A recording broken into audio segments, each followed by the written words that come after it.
Hello friends, family and other creatures of the sea. Welcome back to a best of 5 between two phenomenal players. Today we have Astrea and Elaser, and I've been loving watching Elaser ever since the latest patch. He's been playing a style that is actually undefinable.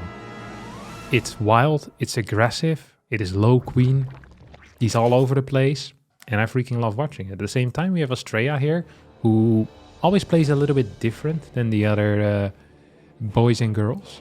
He, in this game, for example, opened up with a Nexus First. Nexus First is one of these builds that we don't ever see on the high level. There's literally one player that plays it, and that's Astrea. He's still going to follow this up with a Stargate, so it's not insane or crazy, but it is still kind of insane and crazy that he so consistently opens up with this particular build order, and no one else does. So he must see some serious value in here.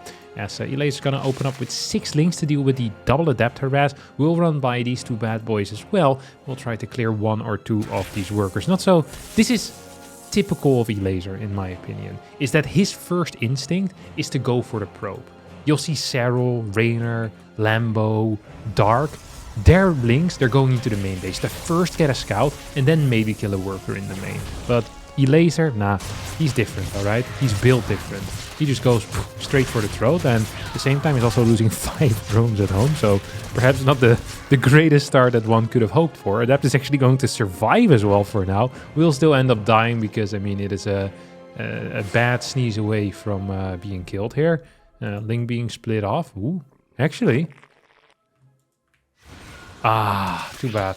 If the Adept would have just stayed on the right side, he maybe would have been capable of surviving, but that's not what happened, and thus he died.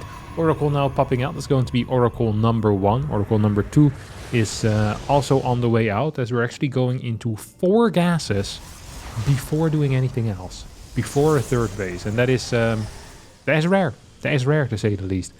Elaser, what is he doing? Like I said, low queen, 3 queen, straight into the spores as fast as he can, or as fast as is needed.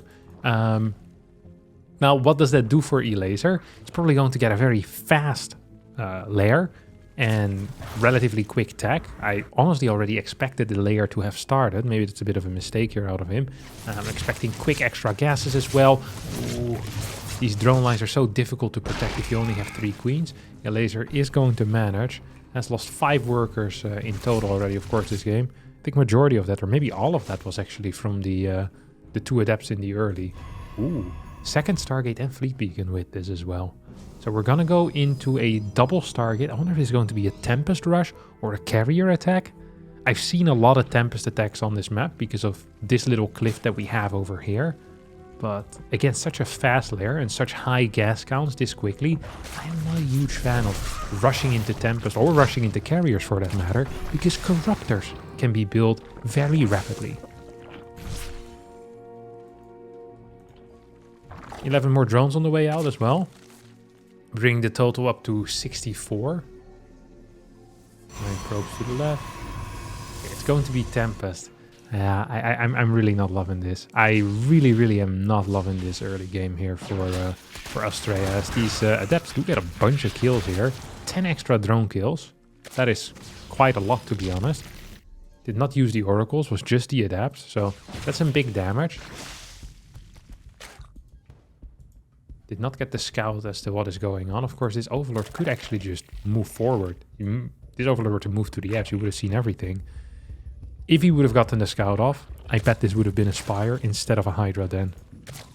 Now, one interesting thing to note here that Elaser does, or perhaps doesn't do, is the upgrades. Look at this.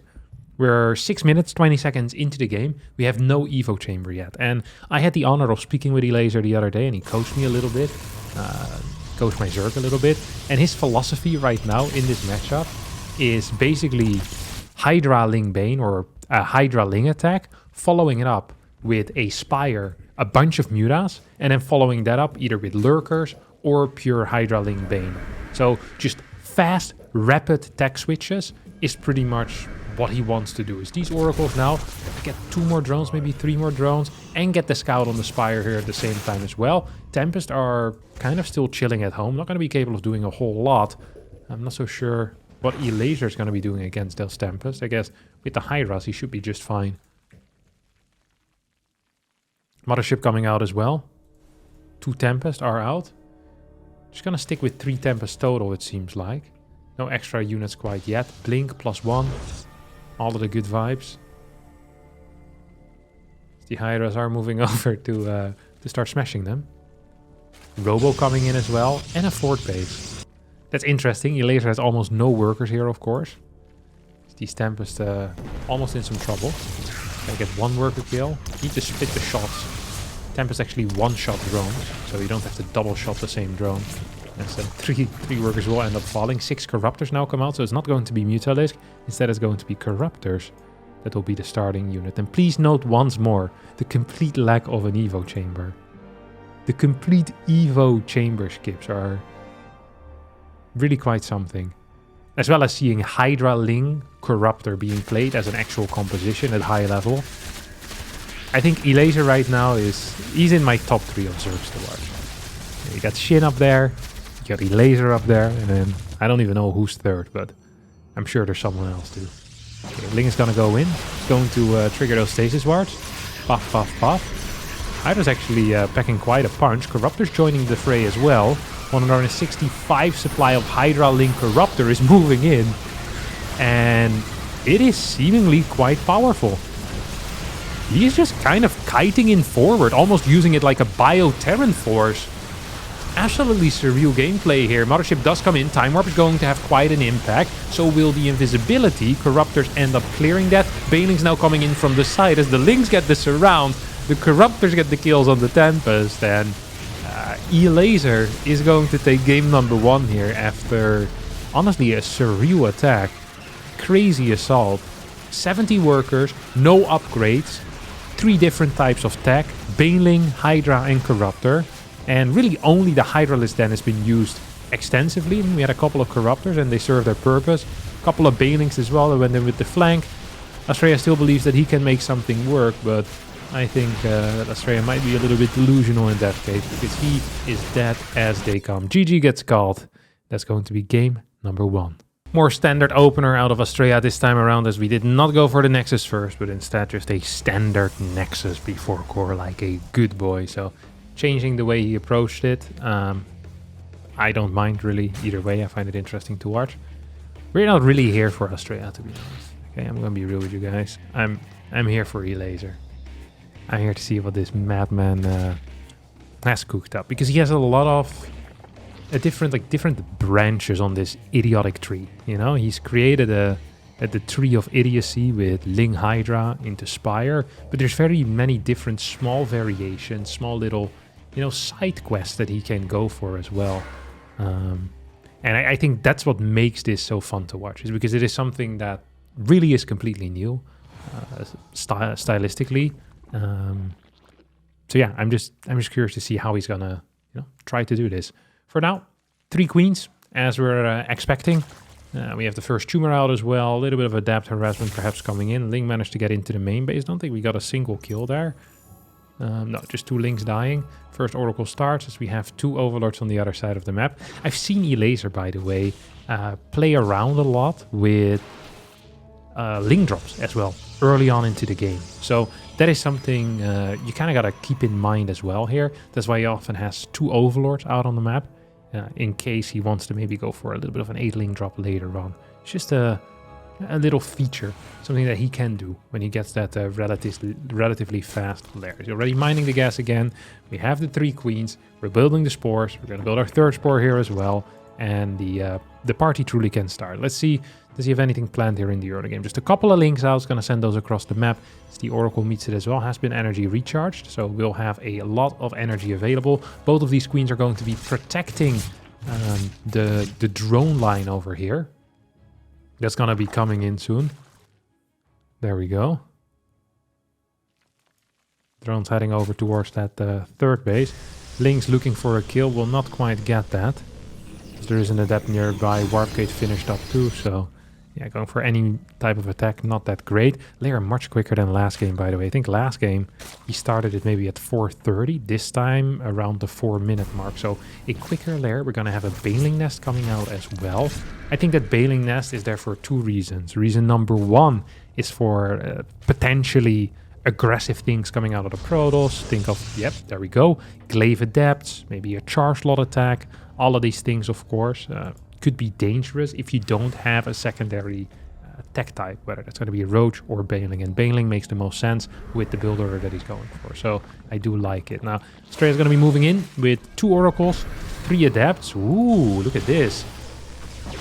Overlord's going to scout, sees 4 gate, sees this Twilight. Of course, doesn't know whether it's Glaive or whether it's going to be Stalkers or Charge Lots for that matter. E-Laser for now is just going to build a couple more links so that he can potentially morph some of these into Banelings. He's getting a 4th base, higher gas counts as well. Still have the triple Adepts over here. And now what E-Laser really would like to do is get a read on what is being warped in. He's going to see 2 Stalkers here. And that's probably going to reinforce in his mind the chance that there actually is going to be some type of Stalker attack. Right now, though, it's going to hit the natural. And look at that. Sees a couple of Adepts that were walking away. If he actually properly spotted that, we should expect a couple of Banelings to be morphed. There we go. It's going to instantly morph these Banelings. At the same time, we have a run-by coming in. This is not a Dropper Lord, so can't go in. Ooh, quick response out of Astrea as well. Good plays out of both players. I would love to see a temporary full wall for E-Laser. It's not quite happening yet. Link's now coming in as well. Battery is going to heal up a bunch of these workers.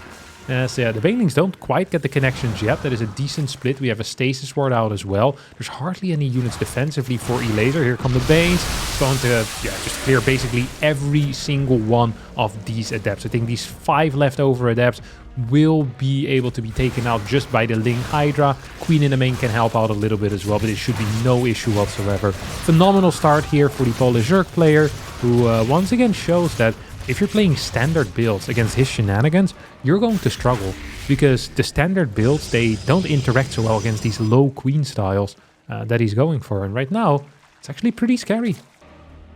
Like, if you're Astrea, you don't really know what's coming for you. You know that there is Hydras, you know that there are Links, and you know that there's a Baneling nest, but all of that was available last game as well. And then all of a sudden there was a Spire too. Of course, last game it was used for Corruptors, but you're still kind of afraid of Mutas at all times, I think. He's going to be adding in a lot of Stasis Ward. His position is much worse than in the previous game, and it's just going to be a very committed Hydra Link Bane attack. Astrea now perhaps is going to catch wind of that, although... E-Laser actually feels triggered to move back with his entire army to deal with a 2 Adept run-by. Actually, 4 Adepts, because there's also 2 in the natural. Look at these! 4 Adepts getting 10 kills, 11 kills, and forcing the army back completely. 12 kills total, and it still continues on. At the same time, we had a... Was it a slow Overlord Baneling drop? I think it was. Centrifugal Hooks here is about to finish up. Are there any Stasis Wards available? Both of those get triggered instantly, and another one gets triggered by the already triggered Zerglings. I think that E-Laser is going to be capable of just straight up winning here. This Stasis Ward, is that going to get the hit it once? No, it won't. Hydra Link Bane moving through once more, and for the 2nd time in a row, E-Laser is just going to be bursting Astrea's bubble here. This time on Ultra Law, first time on Abyssal Reef. With this very low queen style, E-Laser is doing it once more. GG gets called as he wins game number 2. Let's see if in game number 3 Astrea is going to be capable of making the necessary alterations in his build orders and perhaps in his playstyle to, you know, find an answer to what E-Laser is throwing at him. Like, we're just seeing a struggling Astrea here so far. Because Astrea is the player that kind of wants to be in charge. He wants to be in control. And so far he's been a lot of things, but in control he hasn't been yet.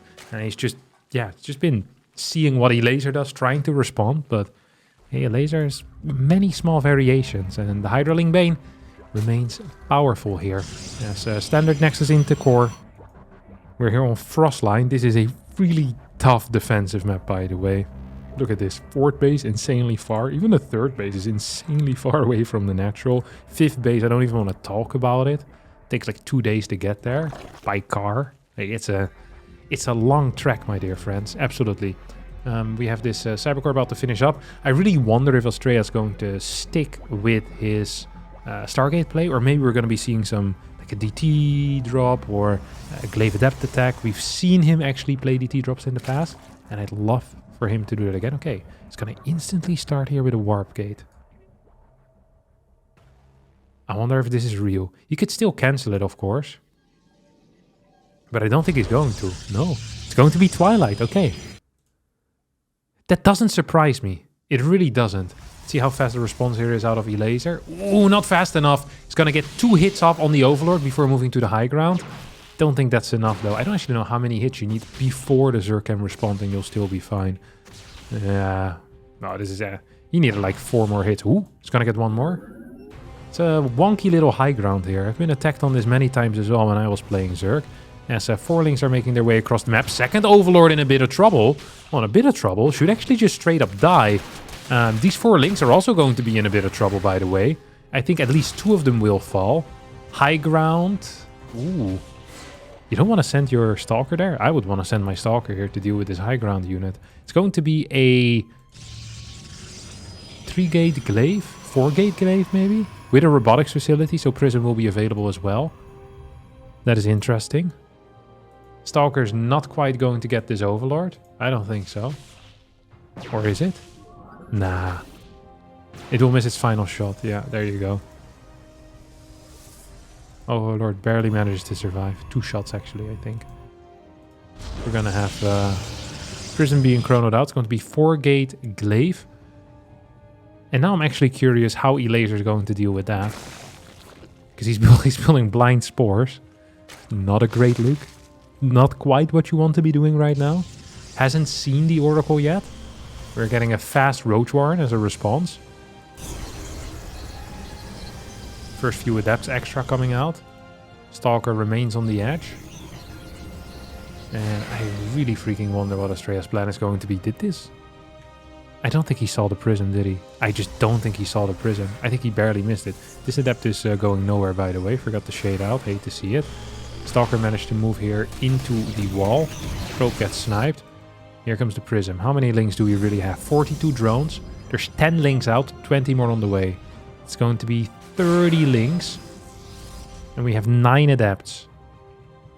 Roaches can start now with the next set of larva spores being sent in forward.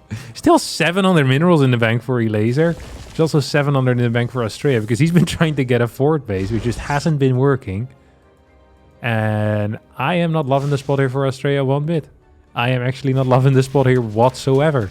That's what I should be saying. Probe here most likely is going to end up falling before it can even build the Nexus. Yep, Glaive Adept not quite good enough. Gonna have... I mean, this is just freaking terrible for Astrea so far. He's managed to deal absolutely 0 damage. This is not going to finish. He will walk into the third base and at the same time fly the Prism into the main. Where's that Observer to help with dealing with those creep tumors? It's not here quite. We have a shade out rather than a shade in. We have a 4 adept warping into the main base. Is Elaser ready for it? He is theoretically ready, but these roaches are actually out of position. That's going to make this defense quite a bit harder. We have a shade out into the Prism at the same time. A shade into the third base. Elaser is just... he is not doing this well. He is absolutely not doing this well. Oi, oi, oi, oi, oi. He is dropping the ball in a big, big way here. Gonna get a recall out, but 14 workers going down. The only good thing for Elaser is the fact that there's no third base quite yet for Astrea, but 25 workers to 43. Look at the mineral income difference here. 1,200 minerals a minute for Elaser against the 1,900 that Astrea is mining. So, yeah, not a great look. Gonna need to build a lot more of those drones. Does have an absolutely huge roach count, but at the same time, 13 adepts, 2 immortals. Like, what are you gonna do with this army, buddy? Walk across the map and die? Prism is still on the other side as well. Could maybe deal some counter-attack damage. If everything is, you know, attacking, then this Prism, or some of these adepts all being on the other side, could be extremely useful. Actually, it could be extremely useful. Okay, double immortals here in the wall. Let's see how fast the response is. Here we go. Do we have... Oh, we have nothing available. No warp it. I think this is a mistake out of Elaser, by the way.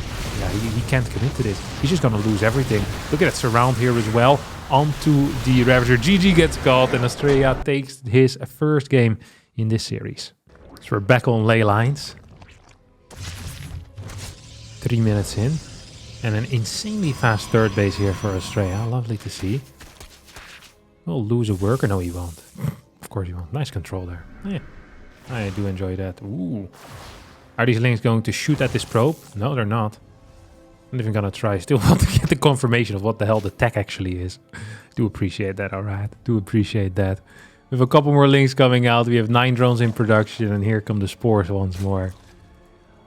I really enjoy watching this style that Elaser has been playing, because it creates extremely dynamic games in which it feels like there's way more aggression than normal.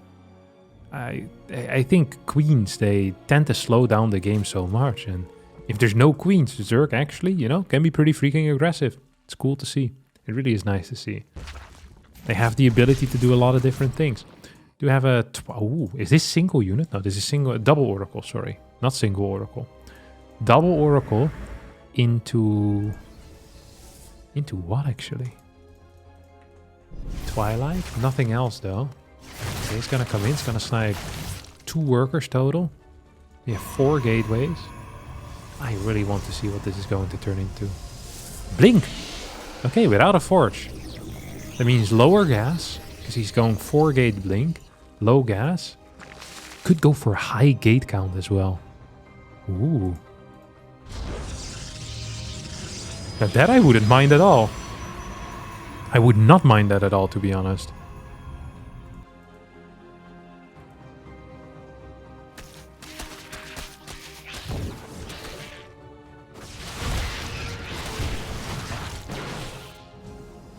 Because usually you defend with a combination of Lings and Queens. But if there's not a lot of Queens, you're instantly going to lose your Lings. Hydras are also not great against Blink Stalkers in high numbers. I think just massing Blink Stalkers might actually be a very viable solution to the problem that Elaser is stating here. Okay, Stalker's now moving across. He's gonna hit like a truck. He's gonna snipe another Overlord here as well. Very well done out of Australia. It's like the 17th Overlord that he takes out. Well, the second, but you know what I mean. It felt like it was a lot. 3 more Hydras coming in. 67. We also haven't had a single game where an Evo chamber actually would have been impactful. So I had my doubts about, you know, the lack of the evolution chamber and upgrades as a concept. But Elaser so far is proving himself right. And proving the haters wrong, which is the best thing to prove wrong, obviously. We have no extra queens for injects. All 3 queens have been pulled to the front. And this is, I mean, this is a setup. Absolutely. We have 4 larvae in store. You lose a queen, you lose 1/3 of your production. Nah, 1/6, because there's still automatic larva production as well. That's not quite true, but yeah, it's close. Grooved Spines finish up. As the first upgrade, this is a lurker then. On lair tech. Without upgrades. Of 66 workers. This is freaking golden to me. I just love this stuff. This is what StarCraft is all about. This feels idiotic, but he's up 2-1. Ooh, I love this. Australia is going for Colossus. And I am a huge hater of the Colossus, but in this particular situation, I kind of like them. You know what? I think they're pretty freaking cool in this particular situation. Why do I think they're pretty cool? Is because against both Lynx and Hydras, they're phenomenal. Against Lurkers, they're going to be phenomenal. Against Mutas, off of 6 gas, you should be capable of dealing with that with Stalkers as well. So I just like it all around. The moment Australia is going to get 2 Colossus out, this game is an absolute win for him.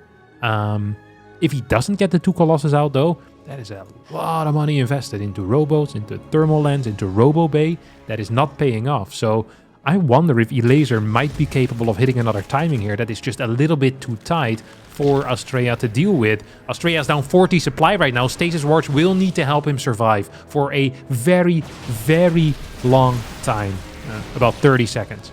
And the first stasis does not hit a whole lot. There's no battery in the natural. Actually, first Colossus is about to pop out already. Thermal lens, however, isn't done yet. And that means that Lurkers will still be effective. Colossus will be great against the Hydra Ling, but not so much against the Lurker. Here comes the first Colossus. Oracle now under heavy fire as well. 1 Oracle goes down instantly. Colossus taking a lot of damage here on the left side, as these 2 Colossus are actually doing so much. Lurkers not in the battle whatsoever. Way too far back. Now we're going to help out a supporting unit, but I don't think it's going to be enough.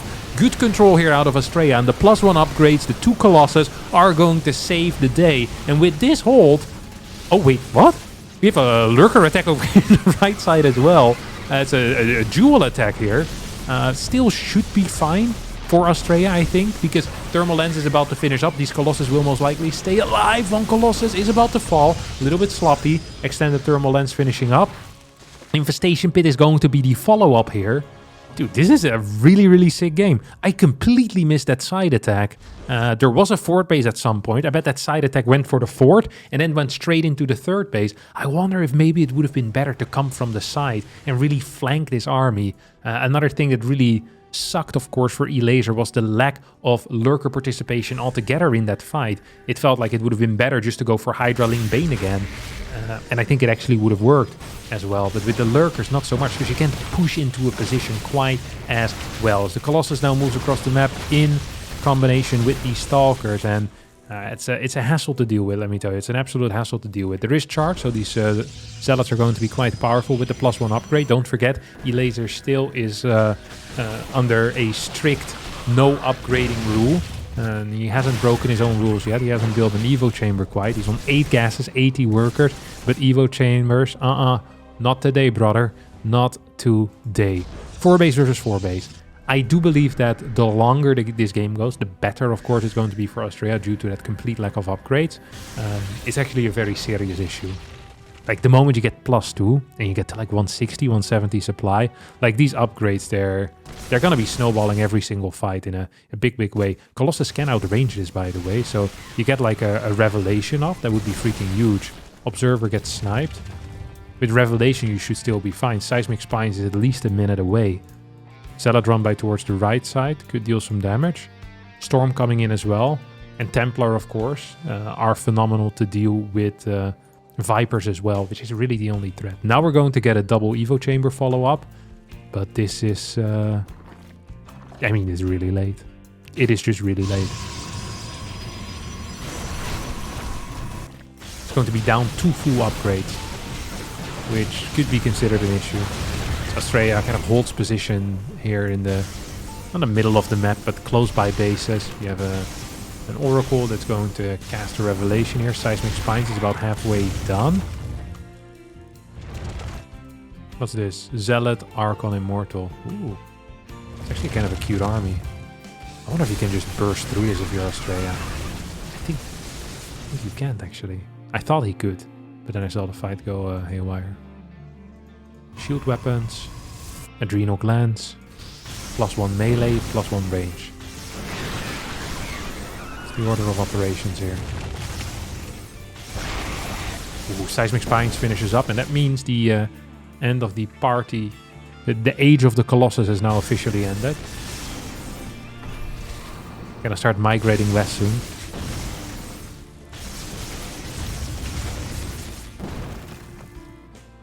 Two lurkers move forward. Two Immortals being popped off. Big beacon as well.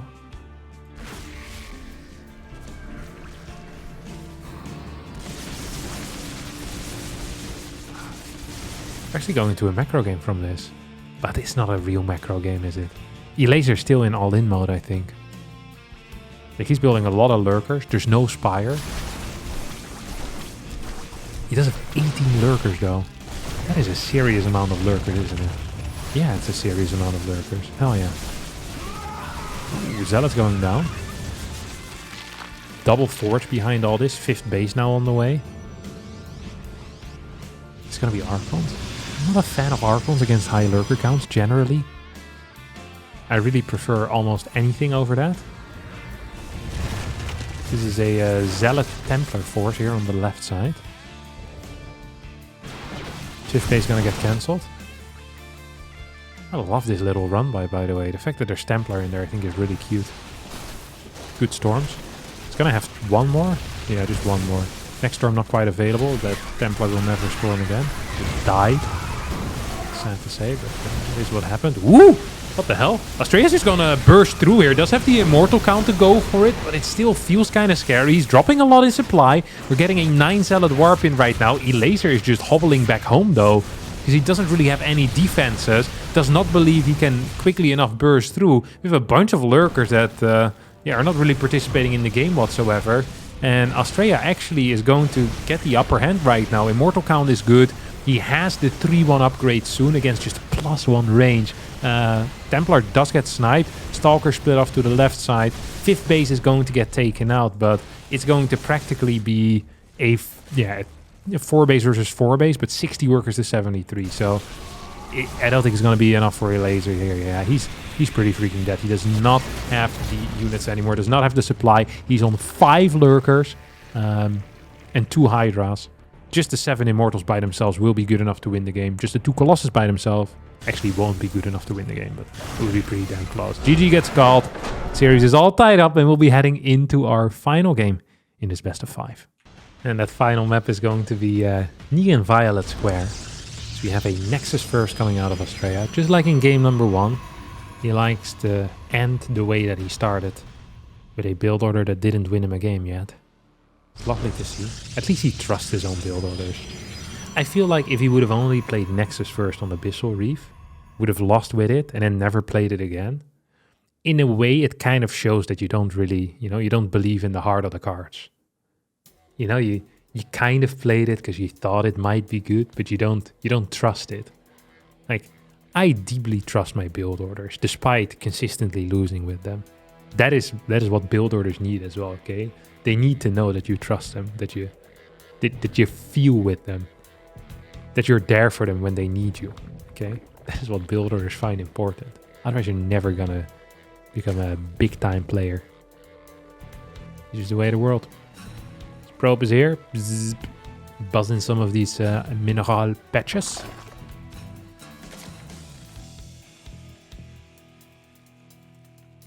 There's there tire tracks here on this map, you see that?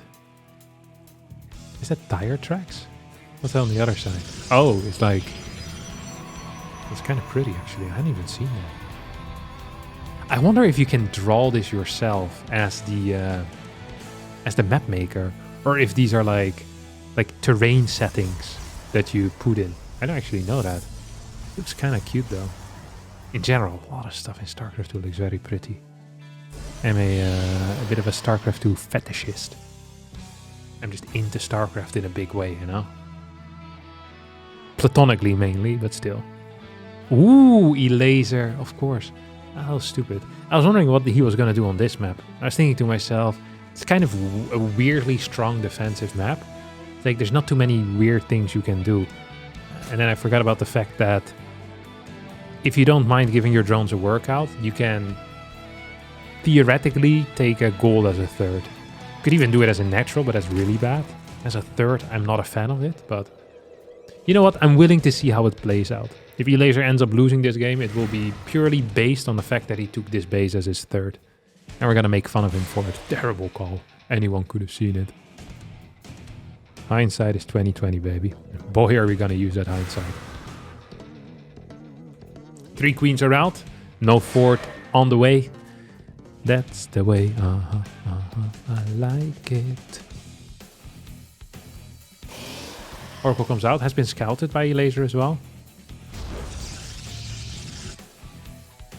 Look at it, drone is moving there preemptively to build the world's fastest spore. How cute is that? Kind of would want more drones over there ASAP though, no? So you saturate the gold base a little bit quicker. It feels like that could be important. But it's not what we're seeing quite yet. We have 2 more adepts now coming out, so that's going to bring the total to 4. Actually, we have 5 already. This is going to bring the total to 6. Huh. Oh, and we have these pink boxes here that make it really hard for Lynx to actually do anything about them adepts. Here we go.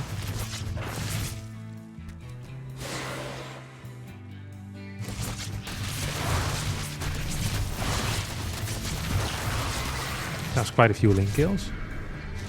Only 1 adept went down. 10 link kills versus 1 adept. Ooh, Laser's gonna go again. Can he kill this? There's not a whole lot of energy on this bad boy. What the hell is this? What am I watching? We have more adepts coming in. 4 more? Wait, where are these guys coming from? It's like a never-ending stream of adepts. 2 oracles. One is being sent back home. I don't think our good friend Elaser is ready for this quite. It's going to have to pull drones to fight against the depths. That's a fight that I would not be willing to take if I was a drone. And a fight I'd be more than willing to take if I was an adept. Because, boy, do you hit them hard. 6 workers end up going down. What the hell is this? Emporio or Morning? It's like a Tauren showing off his muscles in underwear. I have never seen this in my life. But it looks kind of tight. Not gonna lie, I'm a fan. Alright. Third base is up and running. 52 workers to 53. Now, in a regular game, I'd say the Zerg is very far behind. But because this is Elaser, I mean, he's still very far behind, I think. But he's, you know, he's gonna do something with it. Can't wait to see what. He has a Hydra then. He's gonna get the groove spines. The +1 range attack on the Hydralisk. He just doesn't have enough links in position right now. This shade should not finish, by the way. Yeah, I should be moving back, kite back into the pink stuff. Spore actually punching pretty hard here against this Oracle. Australia was not paying attention. 88 supply against 79. And it's 64 workers to 53. Fort base being built on the right side. One Hydra comes out. Oracle dies! The Oracle dies. That is one of the 2. Blink now on the way. We have 4 gateways. 2 more coming in soon. I mean, this is just a super all-in, no? Out of Elaser. And good man, too fast for you, is going with the... a speedy Ling Hydra all-in off of 4 gases. 4 gases. So it's going to be mainly Lings. Couple of Hydras. Mainly for anti-air. He's getting a... What? He's getting a Lurker then. Lurker then and 6 gas. Okay, he's kind of lost the plot at this point in my mind. I'm curious to see where this is going to go. He's also building 14 more drones. You have 13 Stalkers already. Soon with Blink. Right now with ground weapons finishing up. This is a lot of units. It really is. We have a fort base coming in for Australia as well. I'm kind of afraid here for Elaser. He has no upgrades on these links. He's going to have to deal with these Stalkers. And I don't really see how he will deal with those Stalkers. Because there's a bunch of stasis wards. Like one more fat warp in of Stalkers is pretty much going to end the game, I think. We have 10 more Hydras coming in as well. So that is nice. But... yeah, I'm not super feeling the vibes here for Elaser, if I'm being honest. He is not in a great spot. He's in a lot of things, but not a great spot. He's in a bad spot, even. I hate his spot. It is the worst. Are we blinking back here? 1 blink back, 2 blink back. Pew, pew. Here we go.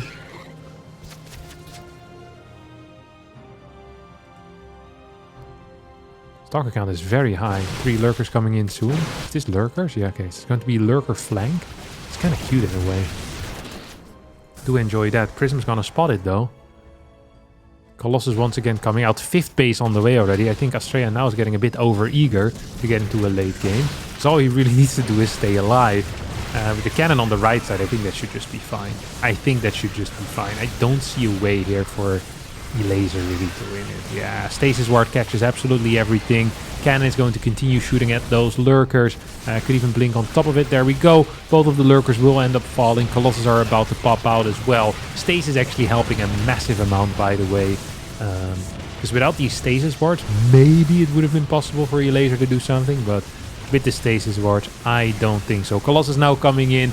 This unit spread is beautiful. Look at that concave that has been created here for Australia. GG gets called, and that is going to be it. A reverse sweep here out of the American Protoss player against Elaser's wonky playstyle.